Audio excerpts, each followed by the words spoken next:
नमस्कार. डी-एन-ए मध्ये आपल्या सर्वांचं स्वागत आहे. आजच्या लोकसत्ता आणि द हिंदू या 2 न्यूजपेपरमधल्या इम्पोर्टंट न्यूज आपल्याला डिस्कस करायच्या आहेत. त्या पेपरशी संबंधित असलेल्या न्यूज डिव्हाईड करून आपण एक्झाममध्ये प्रिलिम्स आणि मेन्सला आपल्याला एक्झॅक्टली कशा पद्धतीने प्रश्न विचारला जाऊ शकतो, त्या सगळ्या गोष्टी डिस्कस करणार आहोत. जीएस पेपर 2 ज्याच्यामध्ये पॉलिटीशी संबंधित पहिली इम्पोर्टंट न्यूज आहे. आजच्या लोकसत्तामध्ये आलेली, द हिंदूमध्ये पण सेम न्यूज आलेली आहे. ठीक आहे, फक्त एकच इथं द लोकसत्तामधलीच न्यूज टाकलेली आहे. मुद्दा काय आहे एक्झॅक्टली पॉलिटी आणि करंटशी संबंधित आहे. तो मुद्दा आहे की 4 व्यक्तींची राज्यसभेच्या सदस्यपदी नियुक्ती करण्यात आलेली आहे राष्ट्रपतींच्या माध्यमातून. आता पहिला एक महत्वाचा मुद्दा आहे आपल्यासाठी, तो आहे पॉलिटीमधला, की राष्ट्रपतींकडून अशा पद्धतीने नियुक्ती केली जात असते. यालाच नामनिर्देशन करणं असा देखील शब्द वापरला जात असतो, ज्याला इंग्लिशमध्ये नॉमिनेटेड मेंबर्स असं संबोधलं जातं. आता ही एक्झॅक्टली गोष्ट काय आहे आणि पॉलिटीमध्ये ती कशी इम्पॉर्टंट आहे, तर राष्ट्रपतींकडं कलम 80 अंतर्गत आर्टिकल 80 लक्षात ठेवा, कलम 80 अंतर्गत राष्ट्रपतींकडं ती जबाबदारी देण्यात आलेली आहे, त्यांच्याकडे तो अधिकार देण्यात आलेला आहे की 12 व्यक्तींना ते अशा पद्धतीने नॉमिनेट करू शकतात, नामनिर्देशित करू शकतात. अशी व्यक्ती मग कोणत्या क्षेत्रातून शोधले जातील, तर कला क्षेत्र, आर्ट, साहित्य क्षेत्र, लिटरेचर, सोशल सर्व्हिस, समाजसेवा यासारख्या वेगवेगळ्या क्षेत्रातून ज्या व्यक्तींनी योगदान दिलेलं आहे आतापर्यंत महत्वपूर्ण, अशा व्यक्तींची शिफारस किंवा नियुक्ती केली जात असते राष्ट्रपतींच्या माध्यमातून राज्यसभेवरती. राज्यसभेचे ते खासदार म्हणूनच काम करत असतात. ठीक आहे. काही मुद्दे लक्षात ठेवा. पॉलिटीशी संबंधित असलेले 12 सदस्यांची नियुक्ती केली जाऊ शकते. अशा पद्धतीने नॉमिनेशन केलं जाऊ शकतं राष्ट्रपतींकडून. कोणत्या कलमाच्या अंतर्गत अधिकार आहे? कलम 80च्या अंतर्गत तो अधिकार देण्यात आलेला आहे. ठीक आहे. कोणकोणत्या क्षेत्रामधले, तर कला, साहित्य, समाजसेवा यासारख्या वेगवेगळ्या क्षेत्रांमध्ये ज्यांनी योगदान दिलेलं आहे त्यांना अशा पद्धतीने राज्यसभेवरती खासदार म्हणून घेतलं जातं. ठीक आहे. मग 4 व्यक्ती आहेत ज्यांची नियुक्ती करण्यात आलेली आहे. त्यामध्ये एक महत्वाची व्यक्ती आहेत उज्ज्वल निकम. सगळेच महत्वाचे व्यक्ती आहेत, पण महाराष्ट्राशी संबंधित ते जोडले गेलेले आहेत, त्यामुळे ती व्यक्ती आपल्यासाठी इम्पॉर्टंट आहे. ते विशेष सरकारी वकील आहेत, सगळ्यांना माहितीच आहेत उज्ज्वल निकम.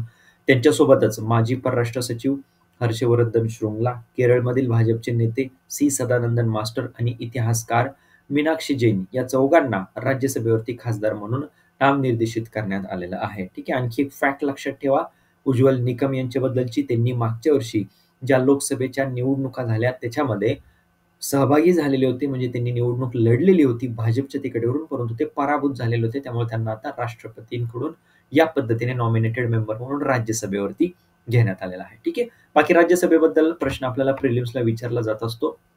करंटमध्ये याला प्रश्न कसा घेऊन विचारतील, की नुकतीच कोणत्या खालीलपैकी कोणत्या व्यक्तींची नियुक्ती राष्ट्रपतींच्या माध्यमातून राज्यसभेवरती सदस्य म्हणून करण्यात आली होती. 5 पर्याय देतील, 1 पर्याय चुकीचा देतील किंवा 4 पर्याय देतील, 1 चुकीचा देतील त्यापैकी. ठीक आहे. करंटला घेऊन त्या पद्धतीने प्रश्न विचारतील आणि पॉलिटीला आपल्याला बेसिक राष्ट्रपतींचा अधिकार तो विचारतील. ठीक आहे. सेक्युलरिझमला घेऊन वारंवार चर्चा सुरू आहे. पॉलिटीमध्ये याला आपण रिलेट करू शकतो की सेक्युलरिझम एक्झॅक्टली कशा पद्धतीने आणि कधी ते ऍड करण्यात आलेलं होतं कॉन्स्टिट्यूशनमध्ये. ओरिजिनल कॉन्स्टिट्यूशनमध्ये ते नव्हतं. प्रिलिम्ससाठीचा तो महत्वाचा मुद्दा आहे. कोणकोणती कलमं त्याच्याशी संबंधित आहेत ते देखील आपण इथं जाणून घेणार आहोत. ठीक आहे. नेहरूंची एक प्रमुख भूमिका मानली जाते. सेक्युलरिझम, धर्मनिरपेक्ष राज्य स्वीकारण्याची ही जी संकल्पना होती त्याच्यामध्ये त्यांची महत्वाची भूमिका तिथं मांडली जाते.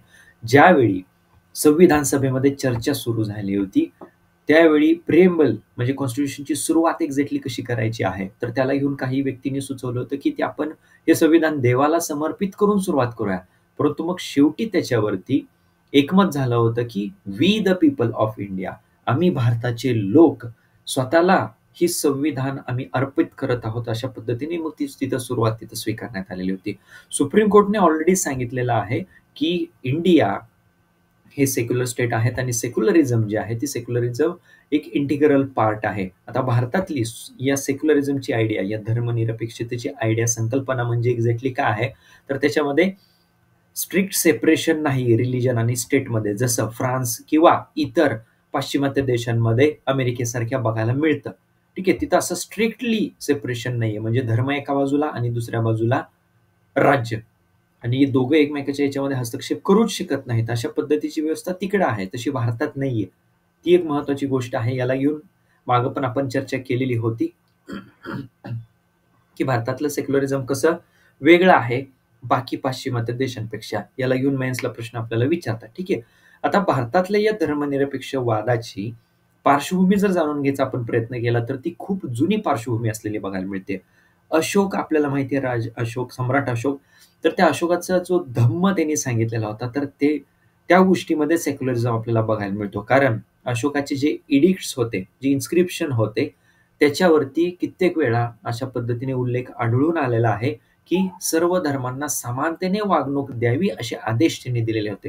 त्यामुळे ती एक पार्श्वभूमी इथे नमूद करण्यात आलेली आहे. सोबतच आपले जो फ्रीडम स्ट्रगल राहिलेला आहे, आपला जो स्वातंत्र्य संग्राम राहिलेला आहे, त्याच्यामध्ये देखील या सेक्युलरिझमचा उल्लेख वारंवार आलेला होता. आणि मग आपण कलम 51A मध्ये काय गोष्ट समाविष्ट करून घेतलेली आहे, की ती फंडामेंटल ड्युटी आहे प्रत्येक नागरिकाची. काय ड्युटी आहे? कोणतं कर्तव्य आहे? To cherish and uphold noble ideals which inspired our national struggle for freedom.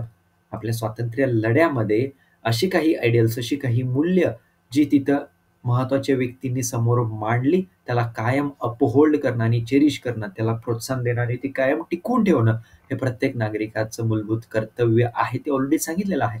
ती एक महत्त्वाची गोष्ट इथं नमूद केलेली आहे आर्टिकल 51A. आता सेक्युलरिझम तसं बेसिकली ती खूप चांगली गोष्ट आहे रिलिजनसाठी. कारण ते रिलिजनला राज्याच्या वर्चस्वापासून वाचवतं, स्टेट डॉमिनेशन पासून वाचवतं आणि त्याच्या हस्तक्षेपापासून पण वाचवतं. रिलिजनला, प्रत्येक धर्माला, एका नाही प्रत्येकच धर्माला सेपरेट त्याचं एक प्रोटेक्शन, सिक्युरिटी तर या सेक्युलरिझमनी दिलेली आहे.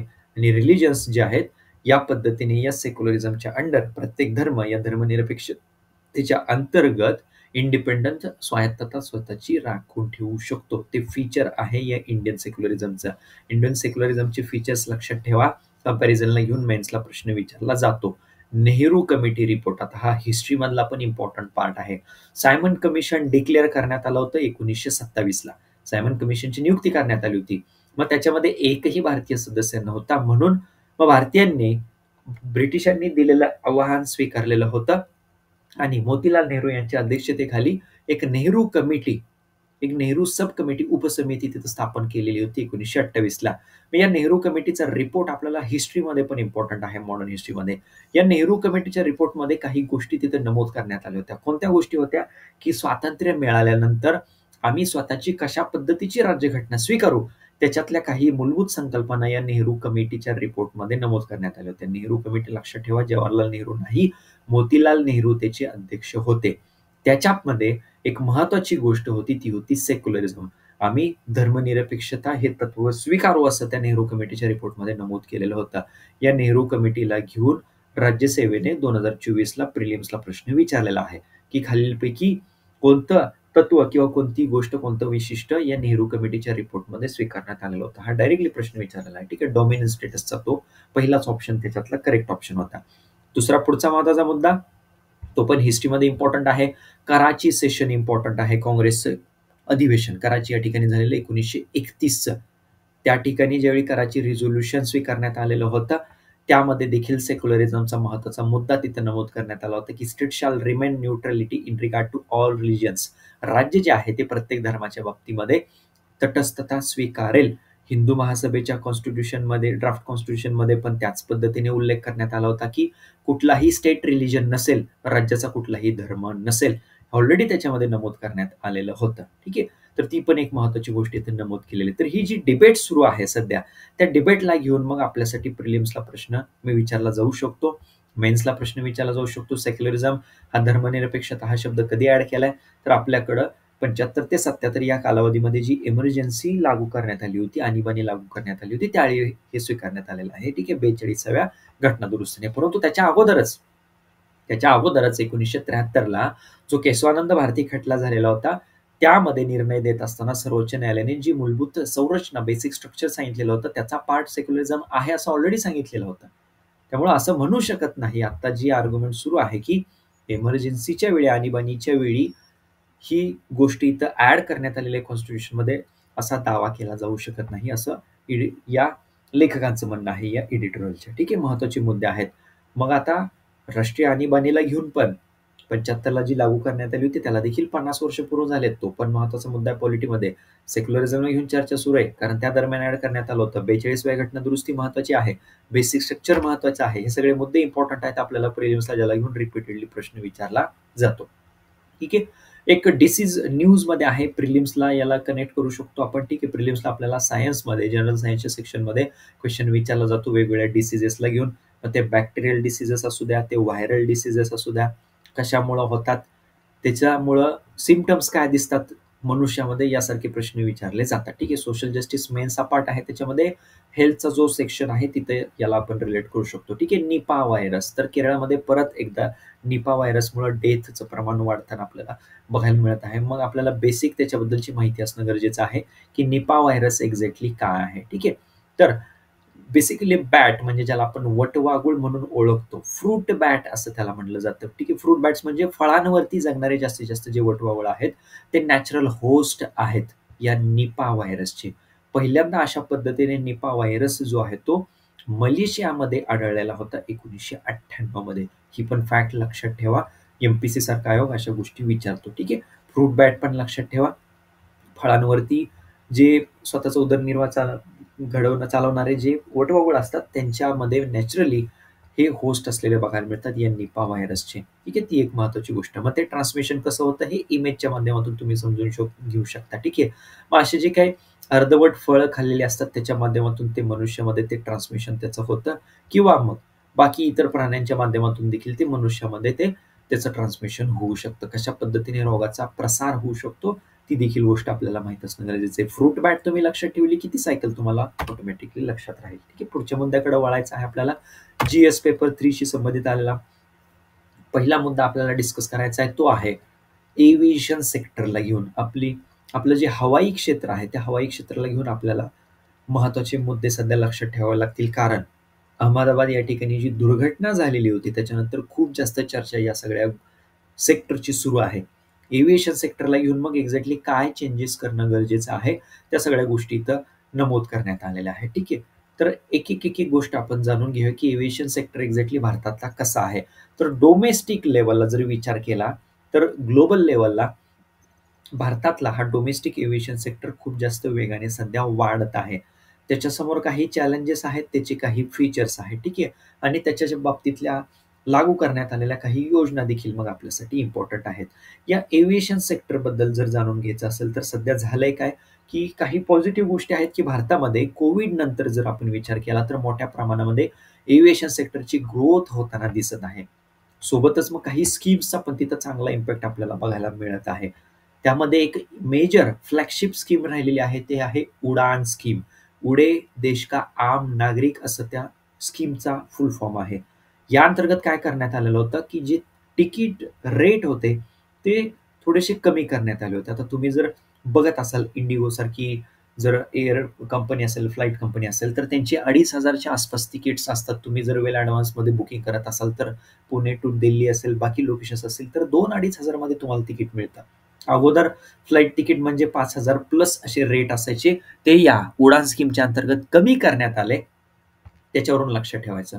उडे देश का आम नागरिक म्हणजे सामान्यातल्या सामान्य व्यक्ती देखील 2,000-2,500 रुपयाचं तिकीट काढून जाऊ शकतो. फ्लाईटने प्रवास करू शकतो. त्याच्यासाठीच ही स्कीम सुरू करण्यात आली होती. आता याच्यातलं उडान 5.0 एडिशन सुरू झालेली आहे. ही स्कीम खूप आधी सुरू झालेली आहे. ठीक आहे. खूप वर्षांपूर्वी ही स्कीम सुरू झालेली आहे. तर हे एव्हिएशन सेक्टरला बूस्ट करण्यासाठीच अशा स्कीम काही लॉन्च करण्यात आल्या होत्या. बट त्यातली मोस्ट सक्सेसफुल स्कीम ही सध्या मानली जाते. मग या एव्हिएशन सेक्टर समोर चॅलेंजेस काय आहेत तर कॉम्पिटिशन खूप जास्त वाढत चाललेलं आहे. बऱ्याच जास्त एअरलाईन्स येत आहेत बाहेरच्या देखील. दुसरं एक चॅलेंज काय आहे एक्झॅक्टली तर जे फ्युल वापरलं जातं विमानांमध्ये त्याच्यामुळं जे काही कार्बनचे फुटप्रिंट बघायला मिळत आहेत किंवा ग्रीन हाऊस गॅसेस ओव्हरऑल आपण म्हणू शकतो. तर ते ग्रीन हाऊस गॅसेस हरितगृह वायू त्याचं प्रमाण वाढत चाललेलं आहे. मग क्लायमेट चेंजमध्ये त्याचा एक इम्पॅक्ट आहे. एव्हिएशन सेक्टरला जर बूस्ट करायचं असेल तर इंडियामध्ये मॅन्युफॅक्चरिंग होणं तो एक महत्वाचा मुद्दा आहे. ठीक आहे. उडान स्कीम जाणून घ्या. महत्वाचा मुद्दा आहे प्रिलिम्स आणि मेन्स दोन्हीकडे. ठीक आहे. फीचर्स तर तुम्हाला सांगितलं एक्झॅक्टली काय आहे ते की स्मॉल आणि मीडियम सिटीज यांना मोठ्या शहरांसोबत मोठ्या सिटी सोबत जोडण्यासाठी सोबतच providing affordable economically viable travel जसं सांगितलं 2,000-2,500 एक्झाम्पल त्या पद्धतीने हे फीचर्स या स्कीमचे तिथे ठेवण्यात आले होते. आणि फायनान्शियल इन्सेंटिव्ह मग सरकारच्या बाजूने दिला जात असायचा काही सिलेक्टेड एअरलाईन्सला जे या पद्धतीने काही तिथं त्यांच्या फ्लाईट रन करतील. ठीक आहे. रिजनल कनेक्टिव्हिटी स्कीम आहे. याच्यावरून हा मुद्दा लक्षात ठेवायचा, की सिटीजला कनेक्ट करण्याची स्कीम आहे त्या पद्धतीने. खूप आधी सुरू करण्यात आली होती. ऑक्टोबर 2016 मध्ये सुरू करण्यात आलेली होती. 10 वर्षांपर्यंत आता ती ऑपरेशनल तशीच राहणार आहे. 5.0 हा लेटेस्ट प्रोजेक्ट आहे. हा मुद्दा महत्त्वाचा आहे. लक्षात असू द्या. ठीक आहे. बेनिफिट्स त्याचे काय झालेले आहेत, की डेमोक्रटायझेशन झालेलं आहे. लोकशाहीकरण झालेलं आहे याचं. कारण जास्तीत जास्त लोकांना ॲक्सेस त्याचा आता अवेलेबल झालेला आहे. सोबतच मग एम्प्लॉयमेंट जनरेशन झालंय. कशा पद्धतीने? तर ग्रीनफील्ड एअरपोर्ट किंवा जास्तीत जास्त शहरांमध्ये एअरपोर्ट डेव्हलपमेंटच्या माध्यमातून एम्प्लॉयमेंट मिळालेले आहे. टुरिझम सेक्टरला बूस्ट मिळालेला आहे आणि मोठे छोटे सगळेच एअरपोर्ट्स आणि एअर रूट्स ते कनेक्ट झालेले आहेत या स्कीममुळे. ठीक आहे. तर हा इन्फ्रास्ट्रक्चर मधला महत्वाचा मुद्दा आहे किंवा आपला जो ट्रान्सपोर्टचा मुद्दा आहे, ट्रान्सपोर्टचा टॉपिक आहे इकॉनॉमिक डेव्हलपमेंटमध्ये, त्याच्यासोबत देखील त्याला तुम्ही रिलेट करू शकता. पुढची न्यूज आहे एम्प्लॉयमेंटला घेऊन. इंडियाचं एम्प्लॉयमेंटचा इश्यू एक्झॅक्टली कसा आहे तो खूप चांगल्या पद्धतीने याच्यामध्ये एक्सप्लेन करण्यात आलेला आहे. ठीक आहे. काही रिपोर्टचा देखील याच्यामध्ये दाखला देण्यात आलेला आहे, संदर्भ देण्यात आलेला आहे. हे नोट डाऊन करून ठेवा. रिपोर्ट्स आपल्यासाठी इम्पॉर्टंट आहे. ठीक आहे. इंडिया एम्प्लॉयमेंट रिपोर्ट कुणाच्या बाजूने पब्लिश करण्यात आला होता? इंटरनॅशनल लेबर ऑर्गनायझेशन, आंतरराष्ट्रीय कामगार संघटनेच्या बाजूने इंडिया एम्प्लॉयमेंट रिपोर्ट 2024 पब्लिश करण्यात आला होता. त्याच्यामध्ये त्यांनी सांगितलेलं होतं, ठीक आहे, की अनएम्प्लॉयड पॉप्युलेशन जी आहे भारतातली बेरोजगार जी लोकसंख्या आहे, त्या लोकसंख्येपैकी 83% कोण आहेत? तर ते यूथ आहेत, तरुण आहेत. आणि ही भारतासाठी कन्सर्निंग गोष्ट आहे. कारण यूथचंच पॉप्युलेशन जास्त आहे आणि यूथ पॉप्युलेशनच जास्तीत जास्त अनएम्प्लॉयड असलेली आपल्याला बघायला मिळते. आणि सोबतच अनएम्प्लॉयड इंडिव्हिज्युअल्सचा, ज्यांचं सेकंडरी आणि हायर एज्युकेशन झालेलं आहे, अशा अनएम्प्लॉयड इंडिव्हिज्युअल्सचं प्रमाण वाढलेलं आहे गेल्या 2 दशकांमध्ये. ही आणखी चिंतेची गोष्ट आहे. सेकंडरी आणि हायर एज्युकेशन ज्यांचं झालेलं आहे ते अनएम्प्लॉयड इंडिव्हिज्युअल्स आहेत. संख्या त्यांची वाढत चालली. ठीक आहे. समस्या जाणून घ्या भारतातल्या रोजगाराला घेऊन एक्झॅक्टली समस्या काय आहेत आणि उपाययोजना, हा एक कॉमन थीमचा प्रश्न कन्सिडर करायचा आहे. त्याच्यानंतर इकॉनॉमिक सर्व्हेने 2023-24 इकॉनॉमिक सर्व्हेने, आर्थिक सर्वेक्षण हे सांगितलेलं होतं, की भारतातला हाफ जो यूथ आहे, अर्धी जी तरुण लोकसंख्या आहे, ती जॉब रेडी आहे ग्रॅज्युएशनच्या नंतर. ठीक आहे. फक्त अर्धी तरुण लोकसंख्या जॉब रेडी आहे ग्रॅज्युएशनच्या नंतर. मग इथं क्वेश्चन मार्क उपस्थित होतो, की ग्रॅज्युएशन फक्त मेअरली डिग्रीसाठी, एक सर्टिफिकेटसाठी ग्रॅज्युएशन होतंय का? तो एक प्रश्न इथं उपस्थित केला जातोय. कारण ग्रॅज्युएशन नंतर अर्धीच तरुण लोकसंख्या जर जॉबसाठी रेडी असेल, तर मग बाकी अर्ध्याचं काय? आणखी एक स्टॅटिस्टिक इथं नमूद केली. हे इकॉनॉमिक सर्व्हेचे आहेत, ऑफिशियल गव्हर्नमेंटचे आहे. ठीक आहे. 1 in 2 म्हणजे 2 व्यक्तीपैकी एका व्यक्तीकडं डिजिटल प्रोफेशनल स्किल्स नाहीत. ही एक महत्वाची गोष्ट आहे. म्हणजे अर्धीच पॉप्युलेशन कन्सिडर करा. परत एकदा ॲडिक्वेट रिस्किलिंग झाल्याशिवाय हा जो गॅप आहे, की अपॉर्च्युनिटीज आणि ग्रॅज्युएटेडचं आउटपुट, ग्रॅज्युएट होणारे व्यक्ती खूप जास्त आहेत, परंतु मग अपॉर्च्युनिटी तेवढ्या त्यांच्यासाठी नाहीत. का? कारण त्यांच्याकडं त्याचे स्किल्सच नाहीयेत. त्यामुळे तो एक महत्त्वाचा मुद्दा आहे. तर तो गॅप भरून काढण्यासाठी काय करायला लागणार आहे? रिस्किलिंग करावं लागेल किंवा अपस्किलिंग करायला लागेल. पुन्हा एकदा त्यांना कौशल्य द्यायला लागतील किंवा कौशल्य वृद्धी करावी लागणार आहे तरुणांमध्ये. तर त्यांची एम्प्लॉयबिलिटी वाढू शकते. रोजगार क्षमता त्यांची वाढू शकते. आणखी एक रिपोर्ट, इंडिया एम्प्लॉयमेंट रिपोर्ट, परत एकदा तो त्याचाच इथं उल्लेख केलेला आहे, की 90% एम्प्लॉयमेंट जी आहे ती इन्फॉर्मल सेक्टरमध्ये आहे. असंघटित क्षेत्रामध्ये असलेली आपल्याला बघायला मिळते. सोबतच आणखी काही महत्त्वाचे मुद्दे त्याच्यात नमूद केलेले आहेत, की बेसिक डिजिटल टास्क 75% यंग पीपलला करता येत नाहीत. 60% पॉप्युलेशन जी आहे एम्प्लॉयमेंटशी रिलेटेड असलेली, त्यांना सिंपल फाईलचे ऑपरेशन करता येत नाहीत. बेसिक मुद्दा काय आहे? डिजिटल स्किल्स कमी पडत आहेत. आणि एआयच्या या युगामध्ये जिथं डिजिटलायझेशन वाढत चाललंय, तिथं जर ही परिस्थिती असेल भारतामध्ये, तर लवकरात लवकर पावलं उचलावी लागतील भारताला. मग वे फॉरवर्ड इथे मेन्शन केलेला आहे, जो आपल्याला आपल्या आन्सरमध्ये गरजेचा असतो. भारताने काय करणं गरजेचं आहे ते पण इथं मेन्शन केलेलं आहे. टार्गेटेड पॉलिसी इंटरव्हेन्शन्स लागतील. लक्षित काही तिथं धोरण हस्तक्षेप करावे लागतील. सोबतच रिस्किलिंगची इनिशिएटिव्ह, परत एकदा स्किल्स देण्याचे, कौशल्य देण्याचे काही उपक्रम राबवावे लागतील. एज्युकेशनमध्ये, व्होकेशनल ट्रेनिंगमध्ये, डिजिटल लिटरसीमध्ये इन्व्हेस्टमेंट करावी लागेल, गुंतवणूक करावी लागेल. ठीक आहे. काही स्ट्रक्चरल रिफॉर्म्स करायला लागतील. मग पहिला मुद्दा त्याच्यामध्ये काय सांगितलाय, की इंडस्ट्री आणि अकॅडमिक्स म्हणजे शिक्षण संस्था आणि उद्योग यांच्यामध्ये कोलॅबोरेशन, सहकार्य वाढवावं लागेल. दुसरा महत्त्वाचा मुद्दा, एज्युकेशनल इन्स्टिट्यूशन्सला प्लेसमेंटसाठी अकाउंटेबल पकडावं लागेल. त्यांच्याकडे जबाबदारी द्यावीच लागेल. की तुम्ही प्लेसमेंट तिथं द्यायला पाहिजे तुमच्या डिग्री ज्यात काही तुम्ही प्रोव्हाइड केलेल्या स्टुडंट्सला. ठीक आहे. तिसरा महत्त्वाचा मुद्दा, नॅशनल बॉर्डरच्या पलीकडे फोकस शिफ्ट करावा लागणार आहे. फक्त भारतातच एम्प्लॉयमेंट कशी मिळेल एवढा विचार न करता भारताच्या बाहेर देखील कशा पद्धतीने एम्प्लॉयमेंट मिळू शकते त्याच्यावरती फोकस ठेवावा लागणार आहे. चौथा महत्त्वाचा मुद्दा, इंडियन ॲडमिनिस्ट्रेटिव्ह सर्व्हिसेस जसं आहे IAS म्हणून ज्याला आपण ओळखतो, तसं इंडियन एज्युकेशन सर्व्हिसेस एक ट्रान्सफॉर्मेशन तिथे करावं लागणार आहे. ती एक महत्त्वाची सजेशन याच्यामध्ये दिलेली आहे. अशी सर्व्हिस इथे इस्टॅब्लिश करणं गरजेचं आहे, जी एज्युकेशनसाठी डेडिकेटेड अशी सर्व्हिस असेल. खूप महत्त्वाचा मुद्दा आहे हा. आणि सोबतच एज्युकेशन फील्डमध्ये इंडस्ट्रीमधल्या प्रोफेशनल्सला घेणं गरजेचं आहे, कारण थिअरीमध्ये आणि ॲप्लिकेशनमध्ये फरक असतो. इंडस्ट्रीमध्ये काय स्किल्स गरजेचे आहेत हे इंडस्ट्रीमधल्या प्रोफेशनल्सला माहीत असतात, तर त्यांचे पण काही सेशन्स इकडे एज्युकेशनल इन्स्टिट्यूटमध्ये ठेवणं गरजेचं आहे. खूप इम्पॉर्टंट सजेशन्स याच्यामध्ये दिलेले आहेत. सगळ्या नोट डाऊन करून ठेवा. रिपोर्ट नोट डाऊन करून ठेवा. एम्प्लॉयमेंट इम्पॉर्टंट टॉपिक आहे. एन्व्हायरमेंटशी संबंधित 2-3 न्यूज आलेल्या आहेत. त्यातली पहिली न्यूज आपल्याला डिस्कस करायची आहे. ती आहे एका कन्सेप्टला घेऊन, फ्लू गॅस डिसल्फरायझेशन.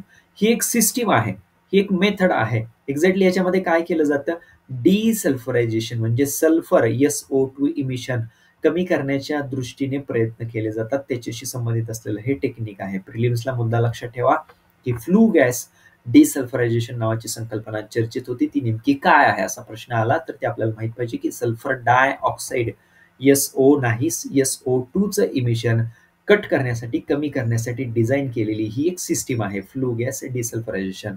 मग काही सेक्टर्सच्या बाबतीमध्ये ही इथं ती इम्प्लिमेंट केली जात आहे. आपल्याकडं कोल प्लांट्स खूप जास्त आहेत, कोळशावरती आधारित प्रकल्प खूप जास्त आहेत.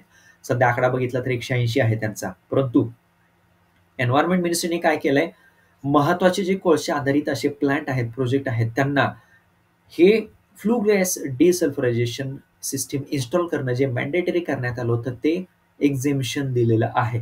याच्यामुळं काय होईल, SO2चं इमिशन अशा महत्वाच्या कोळसा आधारित प्रोजेक्टमधून, प्रकल्पामधून होतच राहील आणि SO2चं एक्सपोजर हे घातक असतं हवामानासाठी. हवामान बदलामध्ये याच्या तिथं चांगलं कॉन्ट्रिब्युशन असलेलं बघायला मिळतं. क्लायमेट चेंजमध्ये याचं योगदान आहे, ते आपल्यासाठी निगेटिव्ह आहे.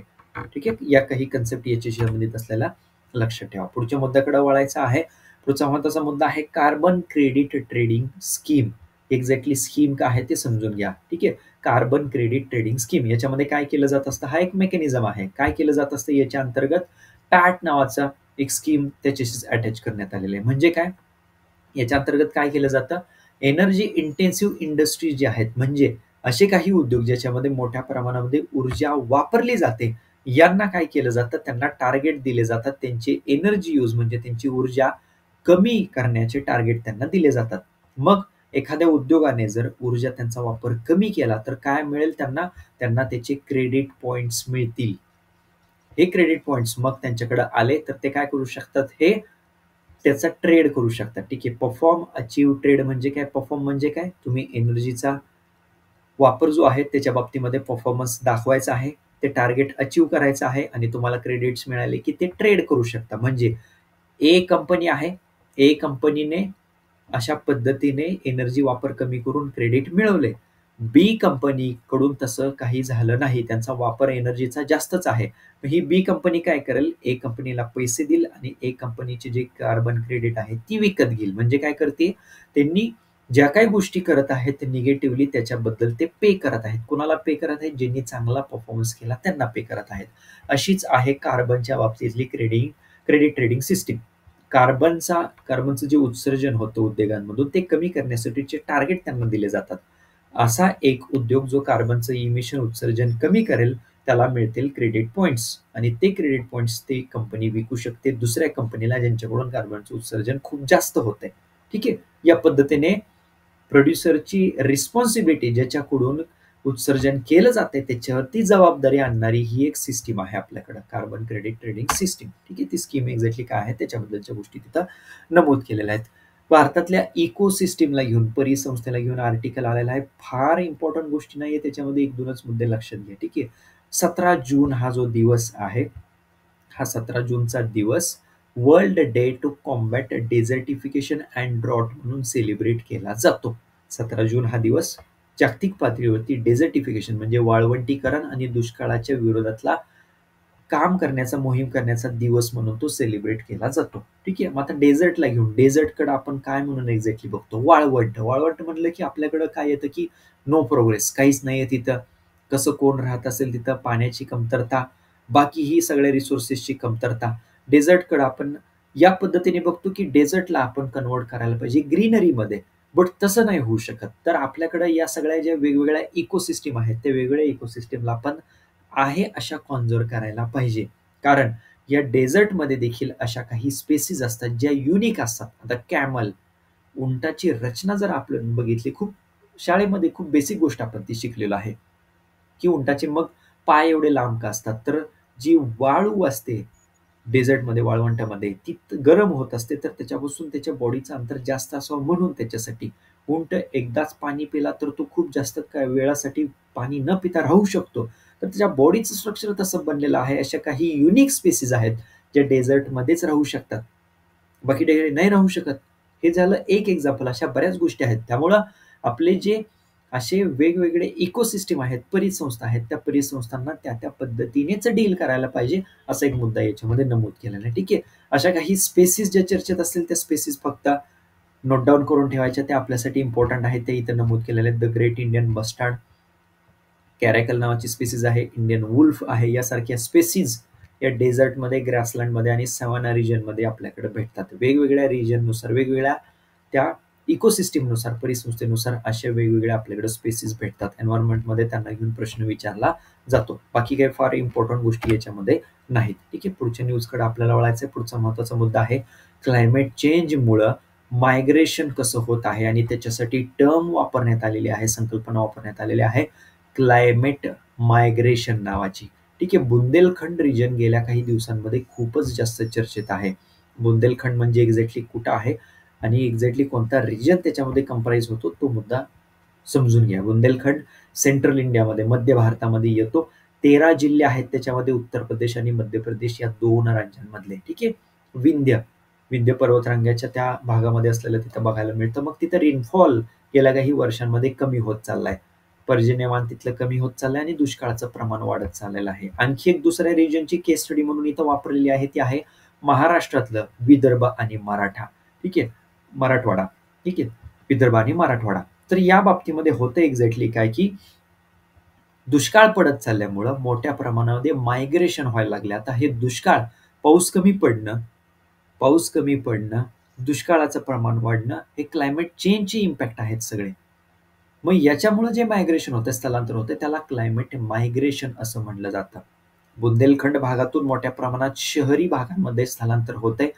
महाराष्ट्रामध्ये विदर्भ, स्पेसिफिकली मराठवाडा यासारख्या रिजनमधून मोठ्या प्रमाणात सिटीजमध्ये मायग्रेशन होते. हा बुंदेलखंड रिजनमधला फोटो टाकलाय स्पेसिफिकली, आणि खाली जो फोटो टाकलेला आहे तो ऊसतोड कामगारांचा टाकलेला आहे, मराठवाडा रिजनमधला. ठीक आहे. तर त्या गोष्टी इथं नमूद केलेल्या आहेत. क्लायमेट मायग्रेशन संकल्पना लक्षात ठेवा, महत्वाची आहे. आन्सर रायटिंगमध्ये त्याला व्हॅल्युएशन म्हणून देखील आपण वापरू शकतो. सेन्ससला घेऊन एक न्यूज आलेली आहे, प्रिलिमसाठी इम्पॉर्टंट आहे. सेन्सस जनगणना काही दिवसांमध्ये सुरू होणार आहे. तर अंदमान निकोबार या भागामध्ये बऱ्याच ट्राईब्स आहेत, तर त्यांचा पण सेन्सस कंडक्ट करावा लागेल. बट ती सोपी गोष्ट नाही. त्याच्याशी संबंधित महत्वाची एक न्यूज आलेली आहे. आपल्यासाठी इम्पॉर्टंट पार्ट काय आहे, तर इथे जी ट्राईब मेन्शन केलेली आहे ती ट्राईब आपल्यासाठी इम्पॉर्टंट आहे. प्रिलिम्सला डायरेक्टली प्रश्न विचारतात. स्पेसिफिक ट्राईब तिथं दिली जाते आणि कोणत्या रिजनमध्ये ही आढळती विचारलं जातं. जरावा नावाची ट्राईब आहे, अंदमान आयलँडवरती ती आढळते. ठीक आहे. तर ती एक महत्वाची गोष्ट आहे. महत्वाचा मुद्दा तो नमूद करून ठेवा. सोबतच मग आपल्याकडे अशा ज्या PVTG ज्या आहेत, म्हणजे पर्टिक्युलरली व्हल्नरेबल ट्रायबल ग्रुप्स आहेत, त्यांच्यासाठी PM जन्मन नावाची योजना देखील सुरू करण्यात आलेली होती. ही स्कीम पण लक्षात ठेवा. प्राईम मिनिस्टरनी स्वतः ती सुरू केलेली होती, त्यामुळे ती इम्पॉर्टंट आपल्यासाठी स्कीम आहे. ठीक आहे. या सेशनमध्ये इथेच थांबतोय. भेटूयात नंतरच्या सेशनमध्ये त्या दिवसाच्या इम्पॉर्टंट न्यूज सोबत. धन्यवाद.